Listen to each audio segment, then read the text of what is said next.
तो हम देखो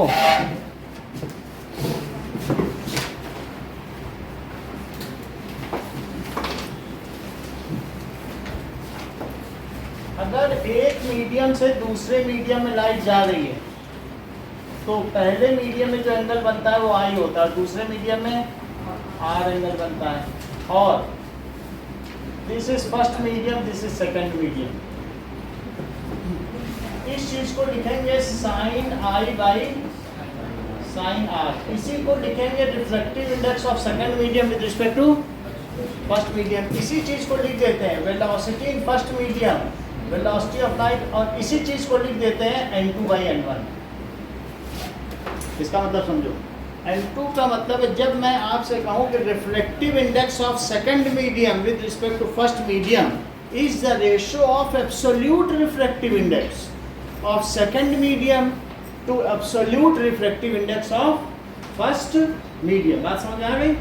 तो एक हमने बता दिया, it is the ratio of speed of light in first medium to the speed of light in second medium। एक और हमने बताया, बताइए if absolute refractive index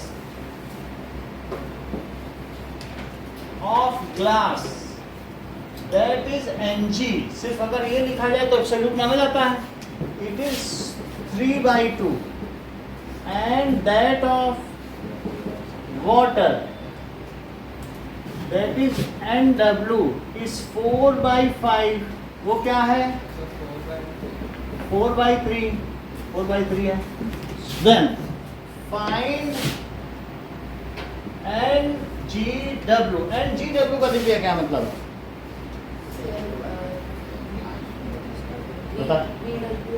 Ngw का मतलब है refractive index of glass with respect to water. यानी water से अगर ग्लास में जाए तो क्या होगा? तो नाउ Ngw क्या होगा बोलो? Ng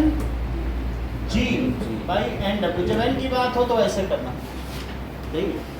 तो कितना कितना लिखेंगे man? 3/2 divided by 4/3। So this comes as 3/2 divided by, so this is 3/2 into 3/4, तो 9/।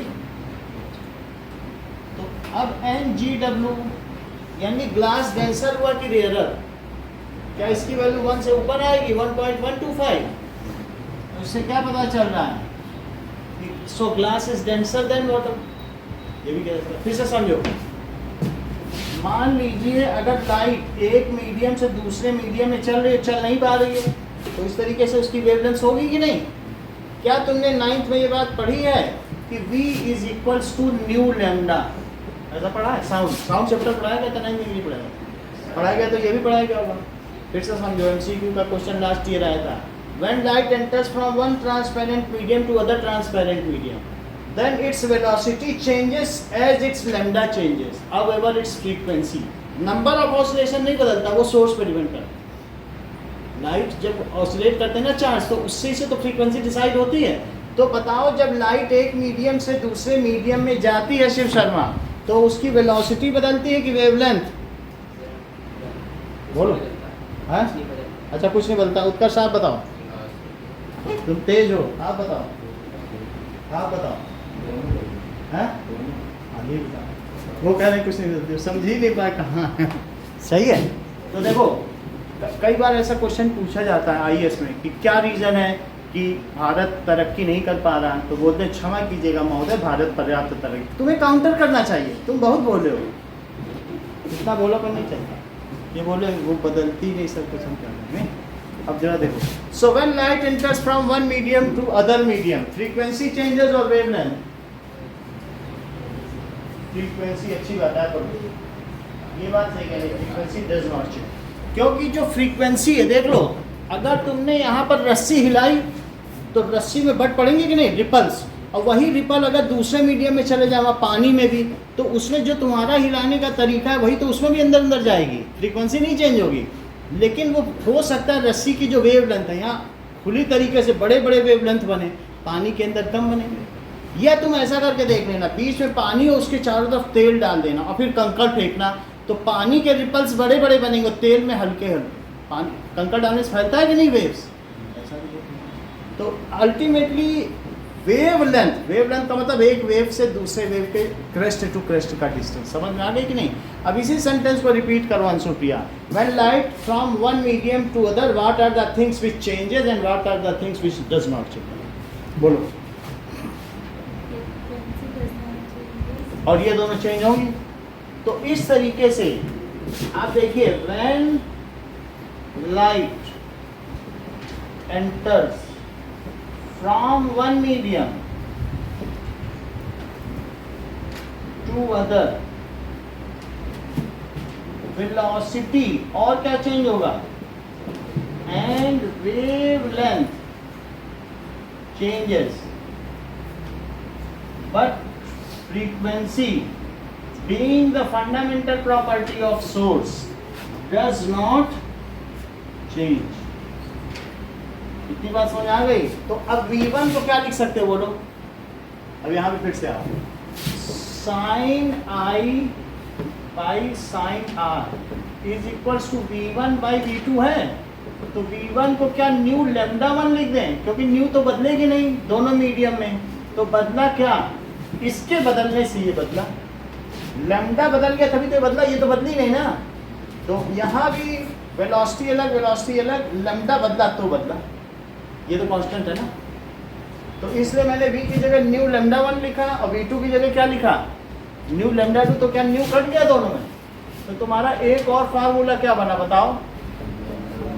और एग्रीगेट ऑफ फार्मूला क्या बन गया? Sine i by sine r it is equals to v1 by v2 it is equals to lambda 1 by lambda 2 it is equals to n2 by n1। Arjita पूरा formula repeat करो बिना देखे।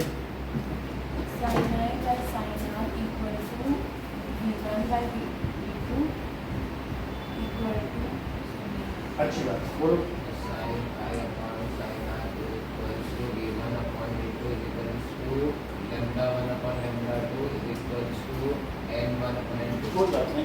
अंशुप्रिया आप बोलो।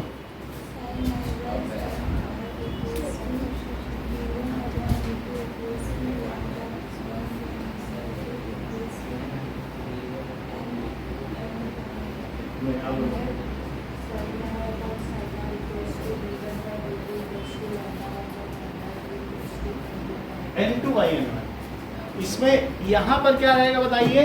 N2 by N1। Okay, first medium का absolute refractive index क्या है? N1, और इसका क्या है? N2। फिर से समझो, ये मुझे बताओ sine i by sine r तो क्या कहा गया है? दैट इज, इसी को तो N21 कहा और इसी को क्या कहा है? N2 बाई, पहले जो है उसी का रिफ्रैक्टिव इंडेक्स। समझ में आ गई बात? अगर इसे हटा दो तो और इनका क्रॉस मल्टीप्लिकेशन करो तो साइन आई के साथ क्या आया? N1, और इसको उधर ले जाओ तो साइन आर के साथ क्या आया? यानी जो एंगल हो, sine of angle of incidence into the absolute refractive index of same medium. ऐसे भी याद कर सकते हो। देखो N21 कहते हो, अभी तुम्ही ने बताया N2 बाई N1, जरा क्रॉस मल्टीप्लाई करो तो N1 जो मीडियम का रिफ्रैक्टिव इंडेक्स लो उसी मीडियम का साइन लो इज इक्वल टू जिस मीडियम का रिफ्रैक्टिव इंडेक्स। ऐसे भी आप कर सकते हो। समझ में आ गई बात? नाउ अब देखिए, तो ये हमारा फार्मूला, इसमें कहीं से भी कुछ भी क्वेश्चन पूछे जाते हैं वो आप ध्यान रखिए। ठीक,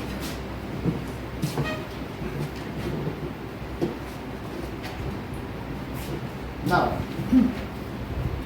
क्वेश्चन दिया जा रहा है कि speed of light in air it is 3 into 10 to the power 8 meter per second and NGA it is 1.5. Find speed of light in glass। पहला क्वेश्चन। दूसरा, if NGW it is 9/8 जैसा कि यहाँ आ चुका है, तो find absolute refractive index of water। किसी चीज क्या पूछी गई है? Find speed of light in water, और चौथी चीज if absolute refractive index of diamond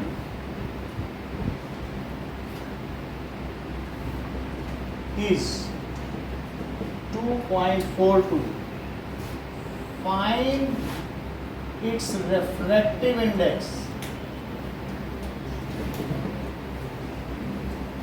with respect to glass. 4 question, इसको मैं करके दिखाता हूँ फिर समझो ना। अभिषेक एक एक करके बताते जाओ। पहले का आंसर क्या लिखे बताइए। NGA is 1.5, आगे बोलो। VA by VG is 1.5, फिर 3 into 10 to the power 8 by VG it is 1.5, so ये उधर ले जाओगे, उसको इधर ले आओगे। 3 into 10 to the power 8 by 1.5 which is equals to VG, तो ये कट गया, तो 30 by 15 आ गया क्या? वैसे भी 1.5 का डबल ही होता है ये, तो that is 2 into 10 to the power 8 metre पर सेकेंड विच इज VG। चलो अंकुर भी बताओ।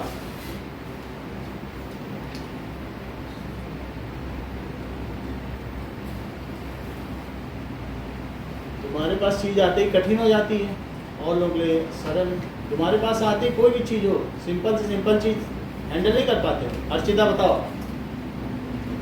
सर NGW दिया है, इक्वल टू 9/8 फिर equal to NG by NW NG by NW equal to 9/8। Next फिर सर वो ग्लास का रिफ्लेक्टिव इंडेक्स नहीं दिया इसमें ना, या नहीं दिया ना। सो ग्लास का reflective index with respect to air, the NG जो होगा वही NGA भी होगा। एयर के रिस्पेक्ट में है, that means it can be taken as with respect to vacuum, ऐसा लिख सकते हो। क्योंकि हमने देखा स्पीड इन एयर और स्पीड इन वैक्यूम एक ही नहीं है तुम्हारे बुक में, तो अगर एयर के रिस्पेक्ट में था उसे एब्सोल्यूट ले सकते हो। समझ में आया ना? आप आगे बढ़ो। 1.5 by NW इक्वल टू 9/8। 9/8, इसको उधर ले जाओ, इसको सब इधर ले आओ। 1.5 into 8 और बाई 9, वहाँ क्या होगा NW, तो इधर कितना आ जाएगा 120, तो दैट इज 12 आ जाएगा। 12/9 इट इज NW। जरा इसे 4 से कट करो या 3 से कट करो। 3 4 इज और 3, तो कितना आ गया NW, तो NW 1.33। ओके अंशु प्रिया सी बताओ।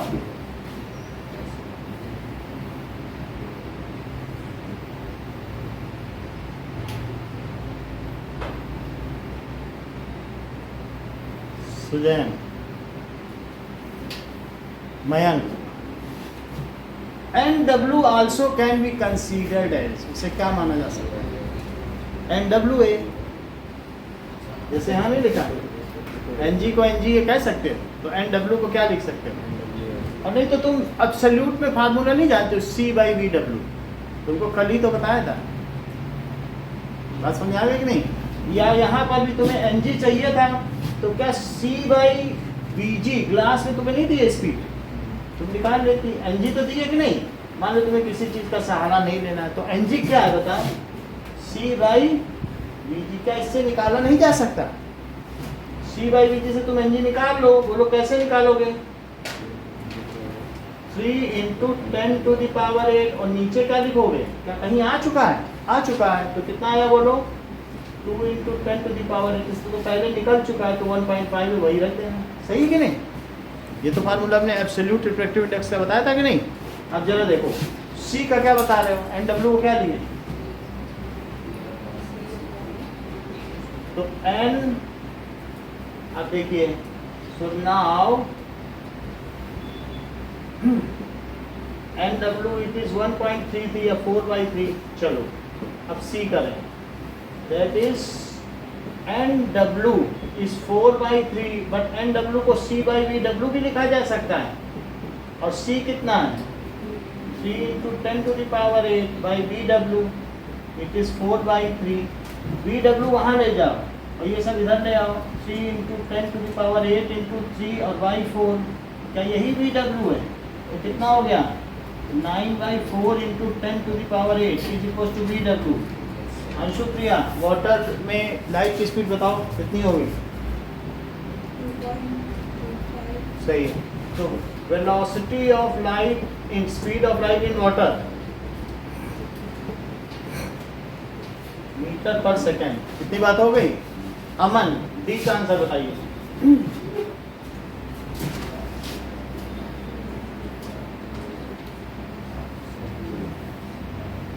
नमन आप बोलो.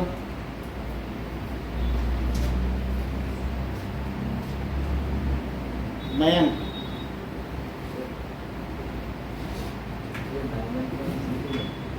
डायमंड को डी लिख लो. एन डी जी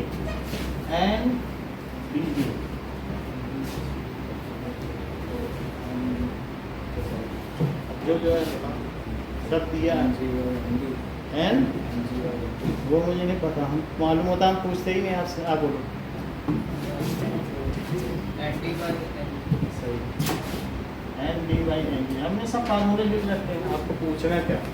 हमसे क्या पूछना? वहाँ पहला वाला पहले आता है. यही तो N21 है. आप ऐसा लिखिए. 2 पहले आएगा. स्पीड और लैम्डा में उल्टा आएगा. ये हर्डल है, ये स्पीड है. इनका जो है इनवर्स का रिलेशन है. हर्डल और ये साथ चलेंगे क्या? स्पीड रिफ्रैक्टिव इंडेक्स हर्डल है, कितनी बाधा उत्पन्न कर रहा है. और ये है स्पीड और लैम्डा. बाधा नहीं होगी, बड़ी बड़ी छलांगे मारेगा. अब देखो तो बताओ क्या लिखें. ये क्या चीज दिया है? एब्सोल्यूट दिया है, तो दैट इज 2.42. और इसे कितना लिख दोगे? 3/2. इसे ऊपर ले जाओ तो क्या हो जाएगा? 2.42 into 2/3. तो कितना हो जाएगा बताओ? That is 4.84/3. और 3 से कट करो तो बोलो 3 1 is 3 और 3 6 या 18 और 3 1 is 3. सही है. मतलब ग्लास से भी 1.5 गुना ज़्यादा है. और ग्लास का खुद एयर से 1.5 गुना है. और ग्लास से 1.5 टाइम्स डायमंड का. नहीं. अब जरा इंटरेस्ट का क्वेश्चन देखो. आपके आंसर शीट आपको कल मंडे को मिल जाएगी. ये वाली मंडे को दे देंगे वो पिछली वाली. और ट्यूसडे को कल वाली दे देंगे. क्योंकि इस पूरा वीक सुबह क्लास चली ना, तो आपकी क्लियर नहीं हो पाएगी. ओके. अब देखो क्वेश्चन नंबर 5 एक्सरसाइज का इंटरेस्ट का देखिएगा.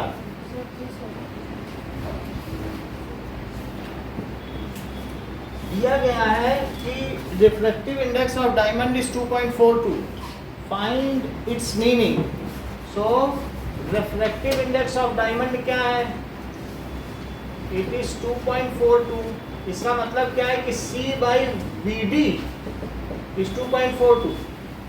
It means that the ratio of speed of light in vacuum to the speed of light in diamond is 2.42.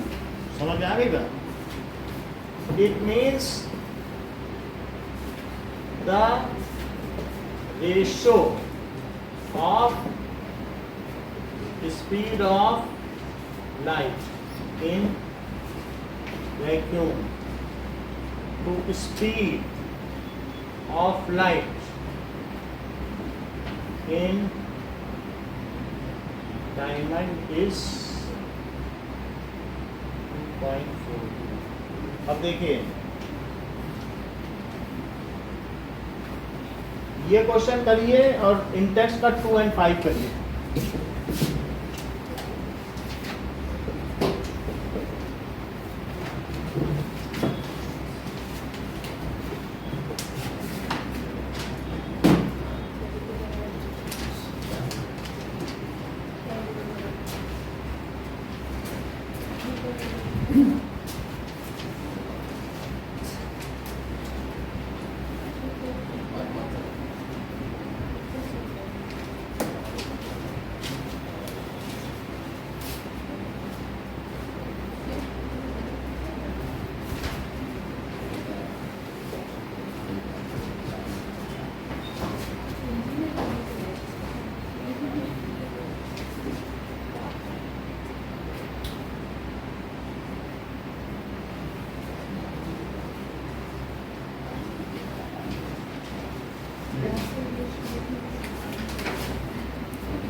Write formula of refractive index in all possible ways.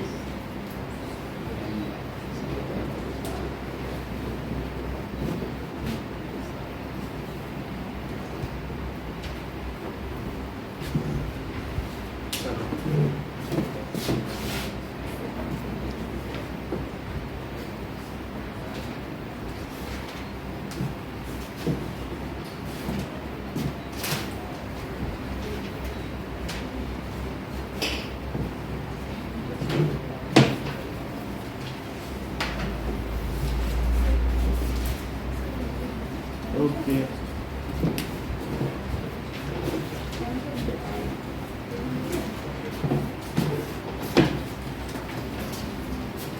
अपवर्तनांक के सभी संभावित सूत्र लिखें।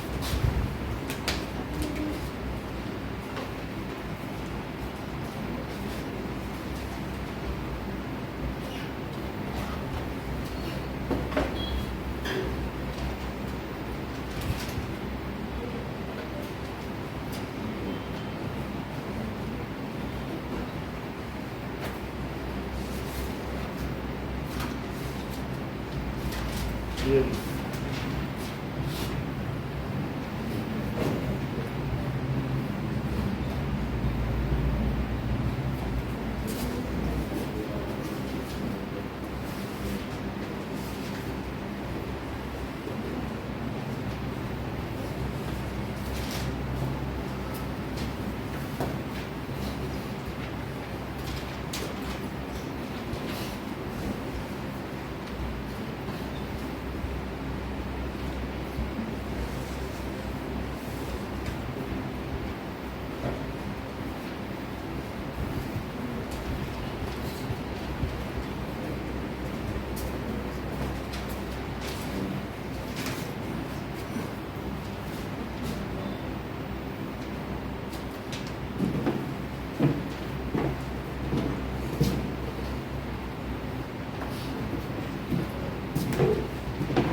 हाँ लाइट करें।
चलो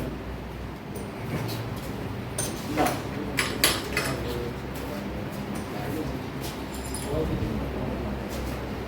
इधर भी है किसी के पास? ना। आगे की बात करें। Now this is by concave, इसे क्या कहेंगे बोलो? बाई कॉनकेव, जिसमें दोनों तरफ, या फिर उत्कर्ष इसका दूसरा क्या नाम है बोलो? हाँ दिव्या, कॉनकेव कॉनकेव देख के बता दिया करो बोर्ड से। जब वो कॉन्वेक्सो कॉन्वेक्स है तो फिर ये कॉनकेव कॉनकेव नहीं होगा। ये क्या है बोलो?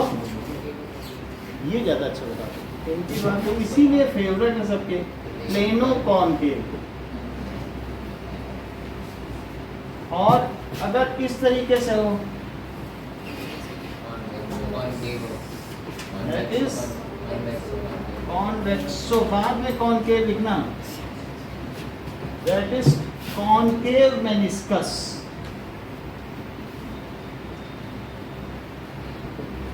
दोनों कहते हैं। चलो ये तो बात हो गई हमें कॉन्वेक्स और कॉनकेव लेंस की, ठीक है कि नहीं?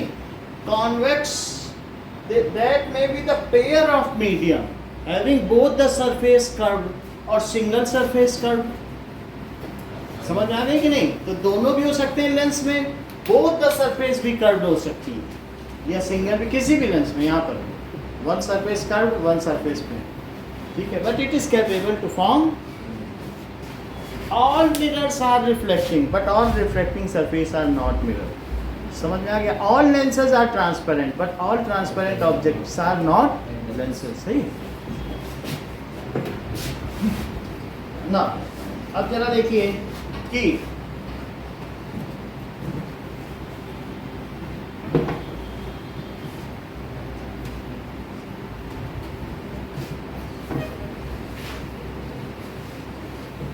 हमारे पास दो अलग अलग तरीके के लेंस होंगे और इनका क्या नेचर होगा। अगर इसमें लाइट डाली जाए तो ये किस तरीके की जाएगी और ये क्यों जाएगी, इन चीज़ों पर हम ध्यान दें। मान लीजिए हमारे पास ये लेंस है, तो ये देखो, तो यहाँ पर आप देख रहे हैं कि कहीं ना इसमें एक जगह मिल रही है, नहीं तो हम और भी दिखा सकते हैं। अभी दिख रहा है ना आपको, पैरेलल भी में एक जगह मिल रही है कि नहीं? लाइट ऑफ कर दो तो दिख जाएगा।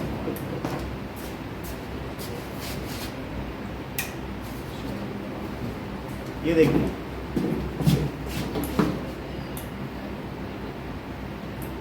सो अगर पैरेलल रेज आएंगी तो ये इसमें क्या होता है? They will meet at a point. ऐसा छोटा लेंस वो भी देखो, इसमें भी दिख रहा है आपको सेम। तो they meet at a point, उस पॉइंट को हम क्या कहेंगे? Principal focus. अब एक और देखिए,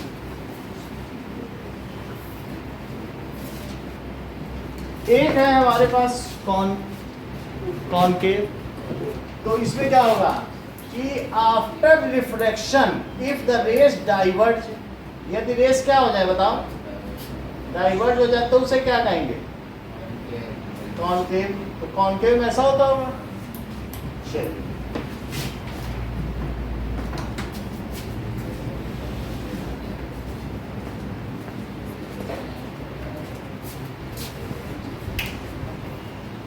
इस चीज को हम समझे कि सबसे पहले रिफ्रैक्शन थ्रू कॉन्वेक्स लेंस। हम एक बड़ा सा कॉन्वेक्स लेंस लेंगे,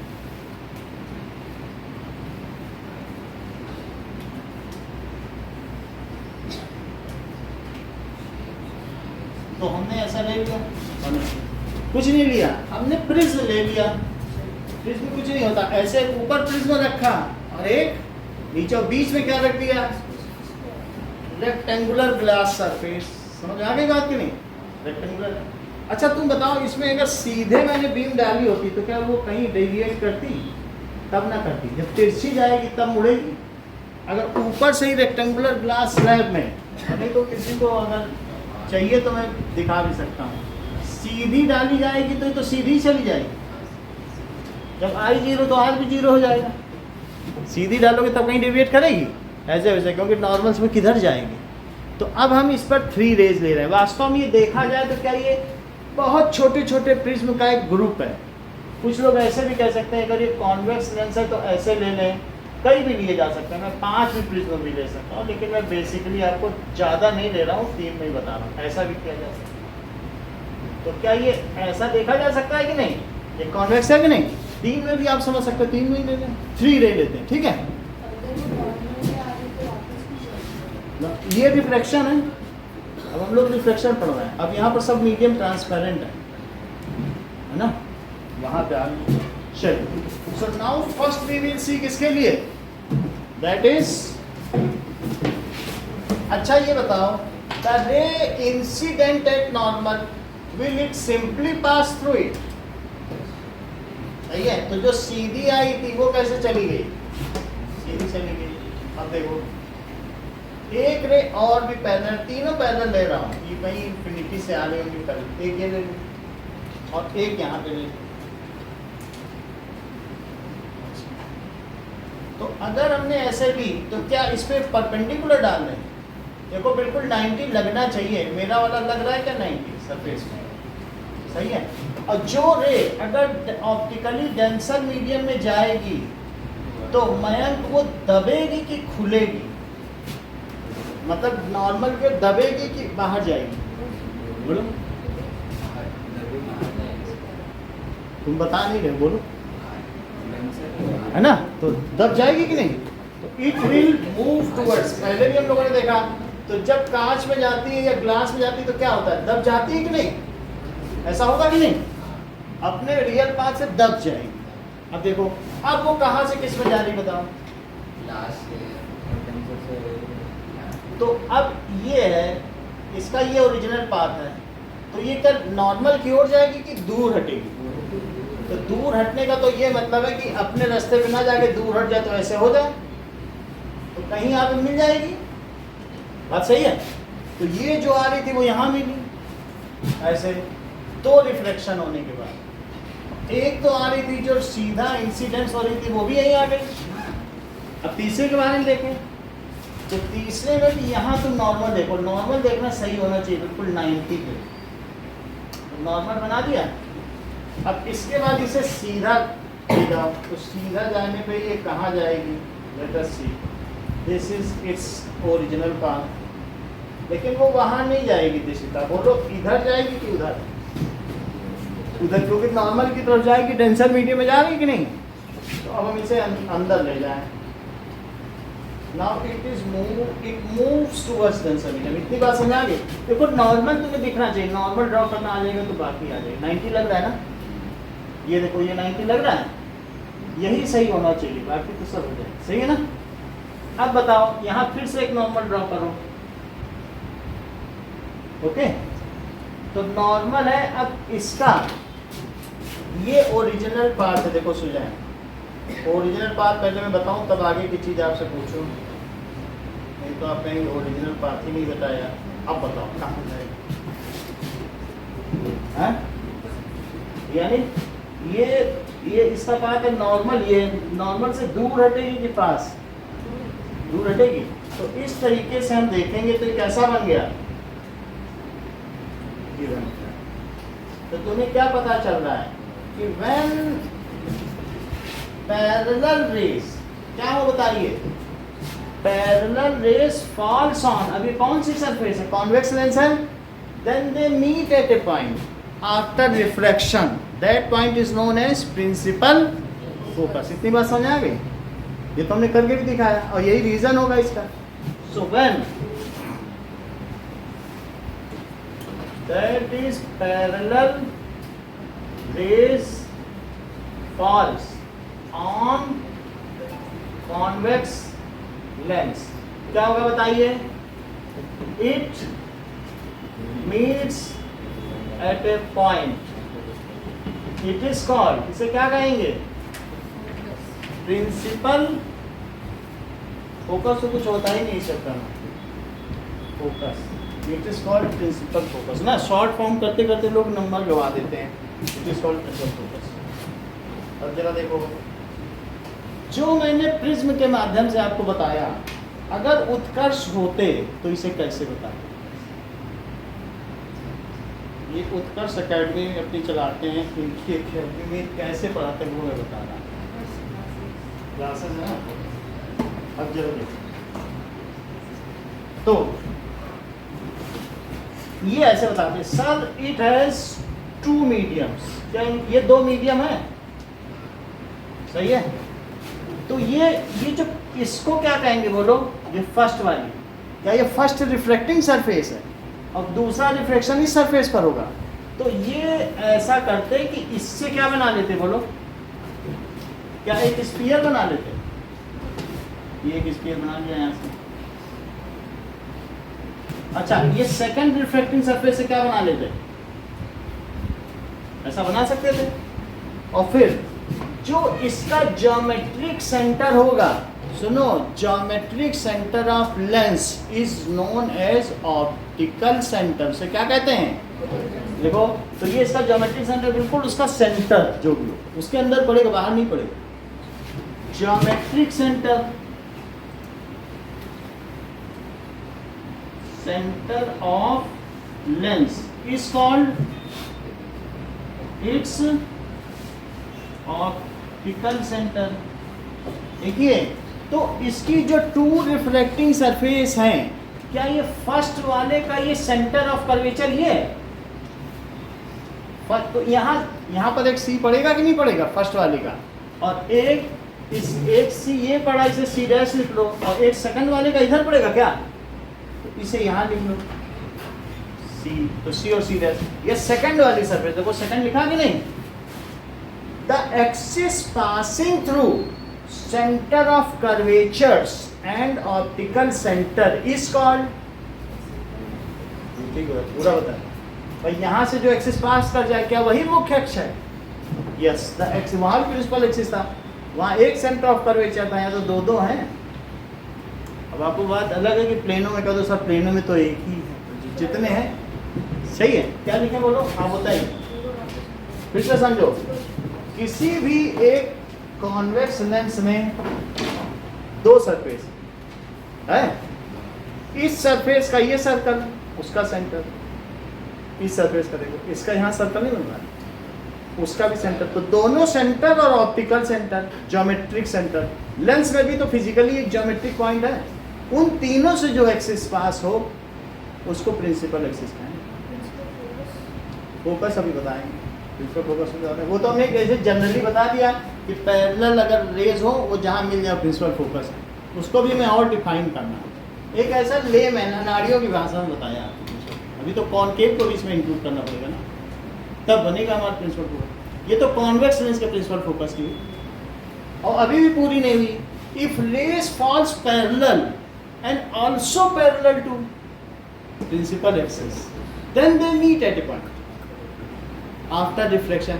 तो अभी हमने सिर्फ ये कहा है कि बस पैरेलल होने से तो नहीं मीट करेंगे। अगर मैं तिरछी डालता तो क्या ऊपर ना मीट कर जाते? तब थोड़ी ना होता प्रिंसिपल। तो अभी हम इसको ठीक कर लेंगे, ठीक है। लेकिन आपको थोड़ा सा बता दें कि इसको यहाँ देखो, हाँ ये मैं डेफिनेशन भूल गया, थोड़ा प्रिंसिपल एक्सिस की बताओ।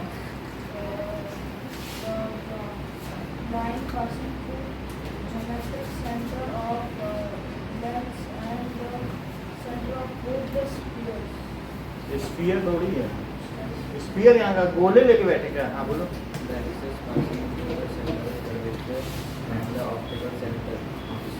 प्रकाशिक केंद्र और वक्रता केंद्रों से गुजरने वाले अक्ष को मुख्य अक्ष कहा जाता है। Axis passing through centre of curvature and optical centre is called principal axis. सही है, देखो सीखो, axis passing through centre of curvature, centre of curvatures and, और दूसरा क्या बताया? सही करेंगे, optical centre is called optical centre is denoted by O. जहां भी आपने ऑप्टिकल सेंटर लिखा है यहाँ ओ लिख लो, ठीक है। इज कॉल्ड, इसे क्या कहेंगे? Principal axis. कितनी बात समझ आ गई? तो अब हम एक प्रिंसिपल एक्सिस शिव शर्मा बना ले। देखो तो इन्हीं से जो पास होगी वो कौन सी एक्सिस होगी? प्रिंसिपल एक्सिस होगी, ये तो इनफाइनाइटली एक्सटेंड करेगी ना, इसलिए इसको लिखो, दोनों तरफ एरो बना लो और इसको क्या लिख लो? Principal axis. This is principal axis. Okay, now अब जरा देखें कि ये बना लिया, इसको हटा दें। तो इनका कहने का मतलब है कि सर अगर आपको पैरेलल रे लेनी है, मैं बता रहा था कि उत्कर्ष कैसे करते हैं। पैरेलल रे गई और ये पैरेलल रे गई, तो ये कहते हैं सर हम यहाँ ऐसे नहीं देखेंगे, इसको इसके सेंटर ही से क्यों ना मिला लो। देखो इनका कितना अच्छा तरीका है, इट इज सो रिफाइंड वे, नहीं इट इज सो फेयर, कितना आसान होता है। नहीं नॉर्मल बन गया, हम लोग अंदाजे से बना रहे थे, कह रहे नहीं सर सेंटर ऑफ कर्वेचर पे लेटूँ, वहाँ से मिला है, कितना अच्छा तरीका है। नहीं अब देखो, अब अगर वो अब नॉर्मल है तो क्या नॉर्मल क्यों दब जाएगी? नॉर्मल क्यों दब गई? ये भी नॉर्मल क्यों दब गई? देखो दबा दी कि नहीं? थोड़ा तो तुमको पता चल ही रहा होगा। देखो थोड़ा नॉर्मल क्यों मुड़ी कि नहीं? अच्छा अब मैं इनसे पूछूं कि अब क्या करना है, तो कहेंगे कि अब इधर का लो भाई, ये कर्वेचर तो इस सेंटर से रिफर हो रहा है, तो फिर ये क्या करेंगे? यहाँ पे यहाँ नॉर्मल ले लेंगे, सही है, ये गया कि नहीं? और यहाँ पे देखो, यहाँ तक पहुँचो तो यहाँ पे नॉर्मल ड्रॉ करो, बन गया नहीं? तो अब नॉर्मल अगर हमने ड्रॉ कर दिया है, ये थोड़ा सा सही कर दे, ये बन गया नॉर्मल। तो ये कहेंगे सर ये जहां भी जा रही है अब सीधी नहीं जाएगी, यहाँ नहीं जाएगी, खुल जाएगी, यानी अवे हटेगी ना नॉर्मल से, तो ये अवे हट गई, हट गई कि नहीं? और यहाँ पर भी देखो नॉर्मल ड्रॉ किया है, अब इसे कहाँ जाना चाहिए था? ऐसे जाना, लेकिन जाएगी नहीं, ये क्या करेगी? दूर हट जाएगी। तो दूर हटने का क्या मतलब है? बोलो समझ में आ गया? और ये जो ऑप्टिक सेंटर से जा रही है वो तो सीधी सीधी है, समझो एक ग्लास स्लैब है, ऐसा बीच में नहीं दिखा नहीं था, बीच में तो कहाँ ऐसा सीधा सीधा ही रहेगा। द रे which is passing through optical centre passes undeviated, जैसे वहां पे नहीं था सेंटर ऑफ कर्वेचर से जो पास करती थी, और यहाँ पर जो फोकस है अगर उधर पर है तो उसे F2 कहा जाए। क्या कहा जाए? सही है। और इधर पर है तो उसे क्या कहा जाए? F1। अब इधर पर होगा तो हम देखेंगे उतने ही डिस्टेंस पर इधर F1 बोलोगे, समझ में आया? तो अब इतनी बात समझ में आ गई। जो इधर पर होगा वो इसका प्राइमरी फोकस होगा और इधर सेकेंडरी फोकस, इसका जो उधर वाला सेकंड फोकस है कि नहीं, secondary focus is the principal focus. Convex में क्या होगा? यहाँ तो कुछ हो ही नहीं रहा, इतनी ही दूरी पर मैं यहाँ ले लूँ तो F1 है। समझ में आई बात कि नहीं? क्योंकि लेंस को जैसे इतनी दूरी पर लिया और यहाँ ऐसे रख दिया तो ये क्या कहलाएगा? उतनी डिस्टेंस पे यहाँ ले लो, यहाँ कुछ नहीं हो रहा, तो इट्स प्राइमरी, ये जो भी है ना इधर वाला है प्राइमरी फोकस, और उसे को क्या कहेंगे बोलो? Secondary focus is the principal focus. However primary focus कोई प्रिंसिपल फोकस नहीं, वहाँ पे कुछ हो नहीं रहा है। फिर से देखो, ये लेंस है, ऐसे मैं देखूं या ऐसे देखूं तुमको, तुम उतनी ही बड़ी दिख रही है, अलट पलट के नहीं होता। यानी लेंस के केस में फोकल लेंथ नहीं बदलती है। ध्यान दीजिए, अगर मैं एक ऐसे लेंस ले रहा हूं, इधर कर्वेचर बढ़ा, दोनों का अलग अलग है, अब ध्यान दो, इसका कर्वेचर कैसा है और इसका बड़ा है कि नहीं? लेकिन कैसा भी लेंस हो, अगर मैं ऐसे रख दूं और पलट के रख दूं, behaviour of lens does not change if it is inverted. अगर रे आ रही है तो रे के आने के बाद वो क्या करेगी? जिस डिस्टेंस पे वो फोकस कर रही है, अलट के रखो चाहे पलट के रखो, उतने ही डिस्टेंस पे वो उसको कन्वर्ट कर देगी। सही है, ध्यान दीजिए। अब यहाँ पर जो मैंने आपको बताया कि एक ऐसे लेंस लिया और इस लेंस पे मैंने क्या किया? एक रे ली, और एक ऐसे ली और फिर एक ऐसे ली और फिर एक ऐसे ली थी कि नहीं? Now it is very tedious, किसी से कहो ऐसे ऐसे करो तो ये सिंपल नहीं लग रहा है ना।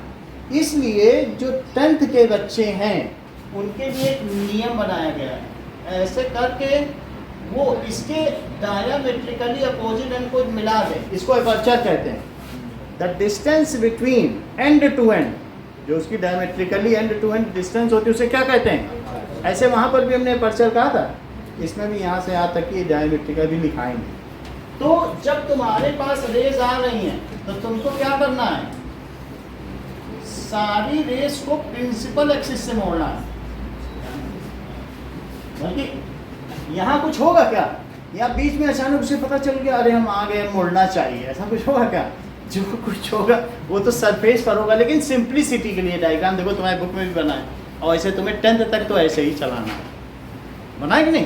तो यहाँ नहीं मोड़ेंगे, होता ऐसा है, करेंगे ऐसा, जिससे कि हमारा जो डायग्राम है वो सही बने, सिंपल बने और वो अंडरस्टूड। तो ये देखो, तो ये पॉइंट जहाँ पे मिल रहा है अभिषेक, उसे क्या कहें बताओ? यही जो here F2 is principal focus, और F2 की जो डबल डिस्टेंस है उसे क्या कहेंगे बोलो? 2F2। इसलिए ऐसा कह रहे हैं क्योंकि कभी कभी लेंस में या जब भी हम अपना चश्मा भी बनवाने जाते हैं तो दोनों के अलग अलग वो कर्वेचर होते हैं, C1 और C2 अलग अलग है, तो इसलिए C1 C2 से कोई मतलब नहीं फोकस का, वो तो उनका ये कल्मिनेशन है, it is the cumulative effect of both the curvature, we are getting the result here. तो जो F2 है उसी का डबल लेना है। कभी ये किसी से नहीं कहना कि यहाँ का जो C2 होगा वो उसका डबल डिस्टेंस होगा, R2 होता ही नहीं है, क्योंकि यहाँ दोनों के रेडियस ऑफ कर्वेचर अलग अलग है, और जबकि हमने बताया था अलट के रखो चाहे पलट के F1 F2 तो उतनी ही डिस्टेंस पर, तो क्या कर्वेचर से उनका कभी कोई मिलान हो सकता? So there is no relation between radius of curvature, radius उनके अपने होंगे, समझ में आ गया कि नहीं? जो फर्स्ट सरफेस का ऑप्टिकल सेंटर से रेडियस होगा, the radius of the first curvature is radius of curvature, radius of second curvature is radius of, समझ में आ गई बात है? देख लो 2F2 एक डिस्टेंस है, उसमें हम देखेंगे कि 2F2 का मतलब क्या है? जितनी ऑप्टिकल सेंटर से यहाँ तक की दूरी है उसकी डबल डिस्टेंस को 2F2 लिया जाए। वो जब हम अभी इमेज फॉर्मेशन करेंगे तो वही काम वो करेगा जो वहाँ C किया करता है। अभी इस पे काम आएगा, हम इमेज कहाँ रखें, वही 6 केस हैं, अब आगे तो ब्लाइंडली काम होना है, लेकिन जितनी ये डिस्टेंस उसी का हम यहाँ क्या कर दें? डबल। इतनी बात समझ आ गई। अब आपसे भी हम एक चीज़ पूछते हैं, define principal focus in case of convex lens. बोलो, पहले इसमें 5 रे ऐसे बनाओ और 5 रे कैसे बनेंगी? इतनी बात समझ आ गई? जितनी डिस्टेंस यहाँ से यहाँ है, ठीक इतनी डिस्टेंस अगर यहाँ से यहाँ ले ली जाए तो उसे F1 बोला जाए, इस साइड F1, और उसी की डबल ले ली जाए तो उसे क्या कहेंगे? 2F1। ये बस वही चीज़ है, यहाँ पर जो F2 है वो प्रिंसिपल फोकस है, F1 का कोई रोल ही नहीं है। F2 का भी कोई रोल, वो दिखाने के लिए बनाए सब जाते हैं, लेकिन इनका कोई रोल नहीं है, सब कुछ इधर वाले का। ओके, सिर्फ मुझे प्रिंसिपल फोकस को दिखाएंगे। बोलो व्हेन, अच्छी बात है, उत्तर साहब बोलो। हाँ बोलो।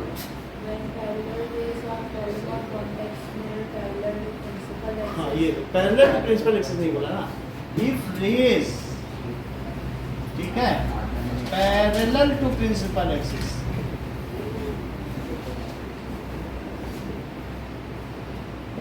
फॉल्स ऑन, क्या बोला था आगे तो बोलो।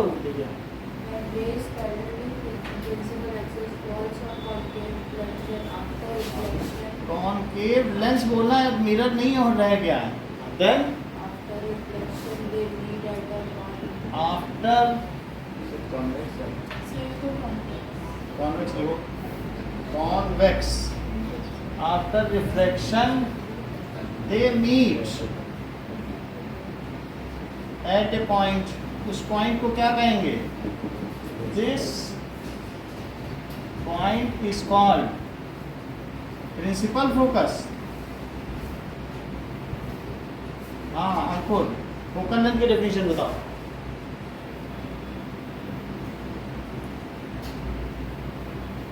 Trishu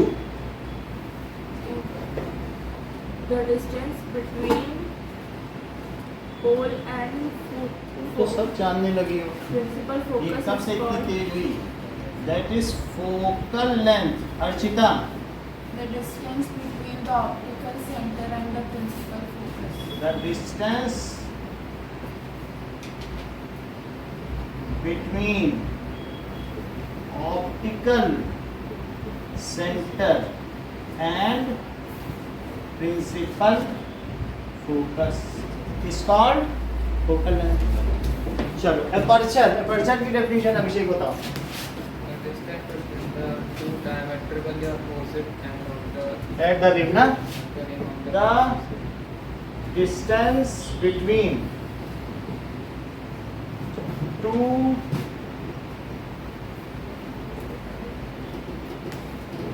diametrically opposite ends on rim। ध्यान दीजिए अगर ये है तो एपर्चर ये माना जाएगा और ये है तो इसका एपर्चर कहाँ माना जाएगा ये, और ये इसका ऑप्टिक सेंटर है, इसका ऑप्टिक सेंटर ये सही है। तो ये जो डिस्टेंस है इसे क्या कहेंगे एपर्चर। ओके इतनी बात समझ आ गई। अब देखो ये तुम्हें डायग्राम समझ आया कि कैसे हम इसके सेंटर ऑफ कर्वेचर से परपेंडिकुलर डालते हैं। ओके तो अगर आपसे कहा जाए कि draw the extensive diagram of, ठीक है, पैरेलल बीम्स फॉलिंग, एक्सटेंसिव है, एक्सटेंसिव का मतलब डिटेल्ड होता है, तो आपको ऐसा बनाना या वो दोनों में से जो अच्छा लगे वही बनाना। प्रिज्मेटिक भी बना सकते हो या कर्वेचर एक्चुअल लेके, दोनों सही है, जिसमें आपका लॉजिक फिट बैठे बना लेना। अब हम इसी चीज़ को कॉनकेव के लिए देखेंगे। कॉन्वेक्शन तो देख लिया ना आपने। अब लेट अस सी टू, ये देखिए ये नीचे का तो हटा सकते हैं। अब देखो हम उसमें भी प्रिज्म से समझा रहे हैं आपको, फिर इससे भी बता रहे हैं। ऐसे लो, मान लीजिए कि एक प्रिज्म और दूसरा ऐसा एक रेक्टेंगुलर ग्लास स्लैब और तीसरा प्रिज्म ये ले लो, तो आपको लग रहा है ना कि ये कॉनकेव है, वैसा ही तो है। एक इसमें ऐसे ले लीजिए, ओके नाउ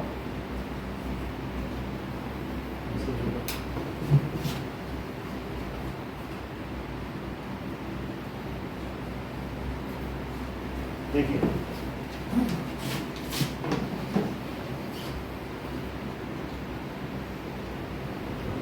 एक रे आ रही है, एक यहाँ गिरेगी।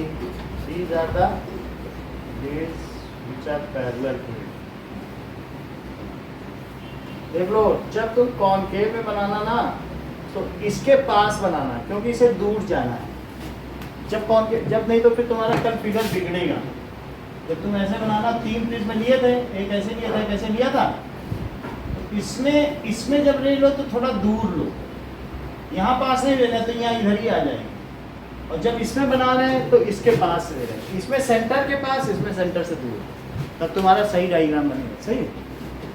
अब देखो तो अब इसमें सिर्फ देख के या दाइज देखो, तो अगर मैंने ऐसे बना लिया और यहाँ पर भी, पहली बात तो है जो सीधा सीधा आ रही है, which falls perpendicular to refracting surface on the, ये जो रेक्टेंगुलर ग्लास स्लैब है ना, तो वो तो सीधा निकल जाएगी। इट पासेज अनडेविएटेड, वास्तव में इसी में तो एक ऑप्टिकल सेंटर भी पड़ रहा है ना। अब जरा ये देखो, इस केस में इस रे को ऐसे जाना चाहिए अर्चिता, लेकिन ये कहाँ जाएगी, इसको कैसे जाना चाहिए? टुवर्ड्स नॉर्मल, मतलब अंदर दबेगी क्या, डेंसर में जा रही है ना, तो अंदर दबेगी। तो मैं यहाँ बना तो देखो इसको दबा दिया, इसका ये रास्ता था लेकिन वहाँ नहीं गई ना, तब भी ये देखो इसको कहाँ जाना चाहिए, लेकिन ऐसा कर दिया। अमन समझ में आ गएगा? तो इसको थोड़ा सा और स्ट्रेट बना दें, सही है। अब देखो इस पर एक फिर से नॉर्मल रख रहे हैं, नॉर्मल पे ज़्यादा तुम्हारा ध्यान है, 90 डिग्री लगना चाहिए। तो अब इसे ऐसे जाना चाहिए। अमन बताओ कैसे जाएगी? हाँ, ये तुमने अच्छा बताया। देखो ये पहली बार ऐसे इस तरीके से ऐसे लोग इस रिवॉल्यूशन लाते हैं। ये कह रहे हैं कि नॉर्मल की तरफ जाए, नहीं तो रेयर में किसकी हिम्मत होती है? Braver person only can set trends, नहीं? तो अब ये यहाँ ना जाके क्या जाएगी बताओ? अवे, है कि नहीं? ये कह रहे हैं नीचे जाएगी। नीचे कैसे जा सकती? दब थोड़ी ना सकती थी, हमेशा भागेगी, हवा में भागेगी। उड़ान है उसकी, ऊंची उड़ान, नहीं हवा में हर चीज भागेगी। और यहाँ पर भी देखो ठीक, डेंसर मीडियम में तो दब जाएगी। यहाँ पर भी इसे सीधा जाना चाहिए, लेकिन हवा मिलते ही क्या भागने लग जाएगी? अब क्यों ना किसी से बंद के रहेगी, अब तो चली गई। देखने वाले को लगेगा ये तीनों रेस जो आ रही है ये कहीं पीछे से आ रही है। देखने वाले को तो ये मिली ना, वो तो यही सोचता है कि प्रकाश सीधी रेखा में चलता है। क्या सोचेगा? अगर if light travels in straight line तो वो इसको भी पीछे करेगा, और अगर वो इसको पीछे करेगा तो सोचेगा लाइट तो यहाँ से आ रही है। और जब उसको भी पीछे कर लेगा तो इसको भी पीछे करेगा तो क्या सोचेगा? लाइट कहाँ से आ रही है? It appear to come from a point, नहीं लग रहा? ऐसे गई, डाइवर्ज होगी, हुई कि नहीं? But it appear to come from a point and that point is known as principal focus. F1 in case of concave lens, F1 is the principal focus। ठीक है, अगर इतनी बात है तो आप क्या मुझे प्रिंसिपल फोकस की कॉनकेव लेंस के केस में डेफिनेशन बताएंगी? So tell me, when rays parallel to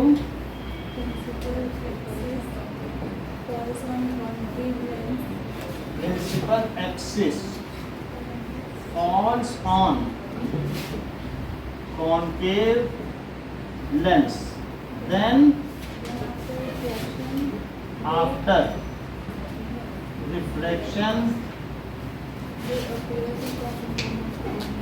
appear to come from point या diverge। अच्छा बताया तुमने, it appear to diverge from a point, that point is called, उसे क्या कहेंगे? बोलो। Principal focus. It is F1, ये क्या है? It is denoted by F1 and falls on left side of, वही साइन कन्वेंशन इसमें भी चल रहा है, on left side of lens. और उसमें F2 कहाँ है बताइए? It is F2 and falls on right side of lens. तो उत्कर्ष ये बता दो, हमने दो तो आपको बना के दिखा दिया कि इसमें डाइवर्जिंग लेंस कौन सा है, कन्वर्जिंग कौन सा है? अच्छा, ये डाइवर्जिंग लिखिए, डाइवर्जिंग लेंस। ये एक्सटेंसिव डायग्राम है,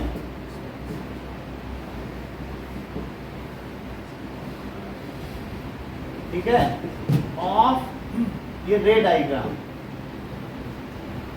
ऑफ प्रिंसिपल फोकस, और वो भी एक्सटेंसिव रे डायग्राम है, वो जो पीछे बनाया था। समझ में आ गई बात? तो अब देखिए, तो ये इसमें प्रिंसिपल फोकस है क्योंकि पीछे मिल रहा है। Late us see it by the real normal. तो रियल के लिए भी हम कर सकते हैं ना।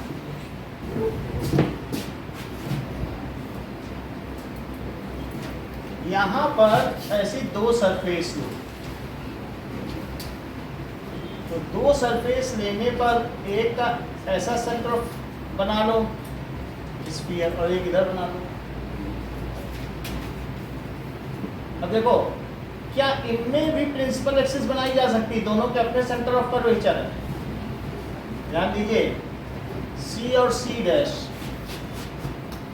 वैसे जो अगली क्लास में पढ़ोगी तो इसे C1 और C2 कहा जाएगा। जो फर्स्ट वाली है उसका सेंटर C1 और सेकंड वाली का सेंटर, और वहाँ पे ये होता है, ये 1 है तो C1 उधर पड़ता है, C2 इधर, ठीक। मतलब वो तो तुम्हारे किसी काम का नहीं, क्योंकि सी से तुम्हें लेना देना ही नहीं है, तुमको तो F1 और 2 F1 और F2 और 2 F2 से लेना देना, इसलिए सी की ज़्यादा बात नहीं है, सी 11th में आए। ओके, तो यहाँ देखिए, अब यहाँ पर एक आपको प्रिंसिपल एक्सिस बना लेनी है और 2 रे और लेनी है, तो इसमें भी बना लो।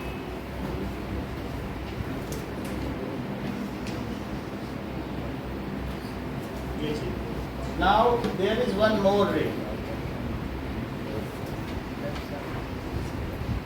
और एक और, ये पता चल गई। तो ये सी और सी डैश लेके हमने ज़्यादा C1 C2 लेंगे। इस वाले पे क्या यहाँ से बना है, इसका कर्वेचर का यही सेंटर है, तो नॉर्मल डालो। देखो मैंने नॉर्मल डाल दिया और इस पर भी नॉर्मल डालो। अब ये जो नॉर्मल पड़ गया है, इसको क्या करना चाहिए, नॉर्मल की ओर दबा दी। देखो नॉर्मल की ओर दबा दी और ये भी नॉर्मल की ओर दब गई, देखो लग रहा है कि नहीं, नॉर्मल की ओर दबी। अब यहाँ फिर से नॉर्मल डालो, लेकिन यहाँ नॉर्मल किधर से पड़ेगा,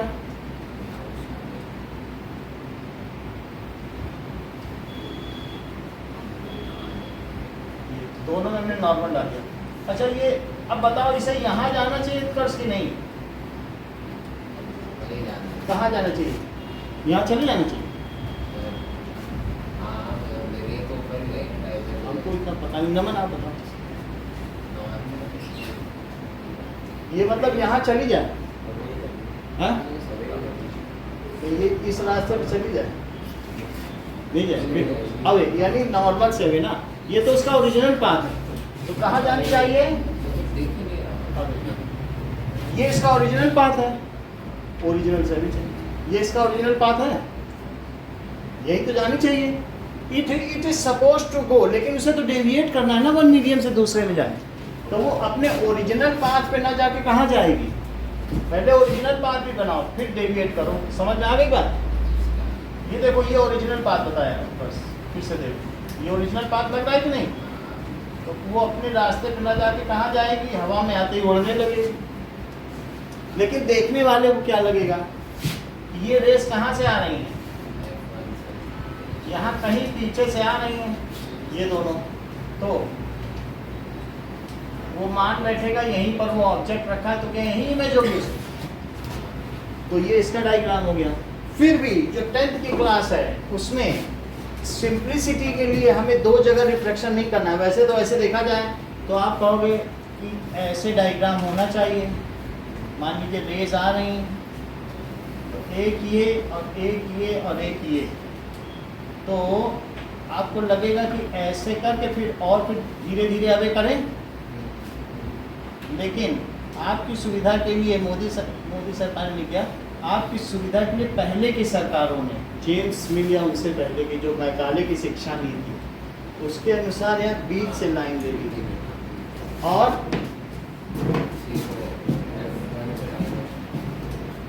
इतनी बात समझ में आ गई। तो कैसे लिया जाएगा बताओ, अगर मैं इसमें 5 रे बनाऊंगा तो कैसे कैसे बनेंगी,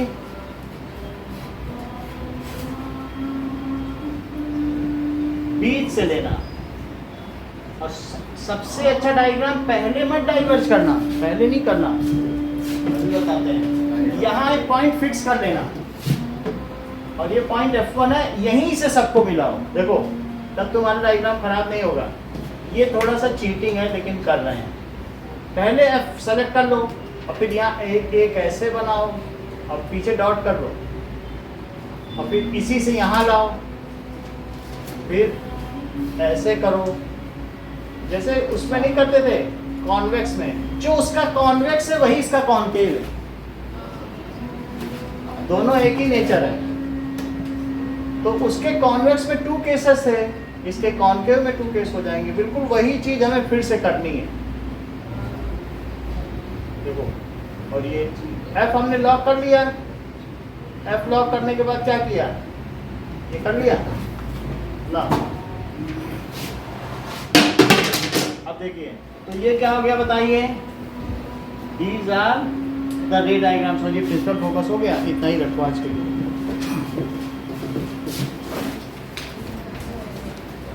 इतने रे डायग्राम की आप प्रैक्टिस कर लेना कल के लिए। क्वेश्चन सारी डेफिनेशन जितनी हमने बता दी हैं और 2 रे डायग्राम। एक उसके लिए आप जैसे चैप्टर से बनाओ एक्चुअल कर्वेचर, और एक उसके लिए। अब एक मैं ऐसा फिगर दे दूंगा, कहूंगा कि रिफ्लेक्शन कंप्लीट करो, तो ये पूरा करना डायग्राम रफली बना सकते हैं ना, मतलब scale रफली बनाना है, बस गलती नहीं करना, बेसिक गलती नहीं होनी चाहिए। scale जो analysis स्केल तो ले ही लेना।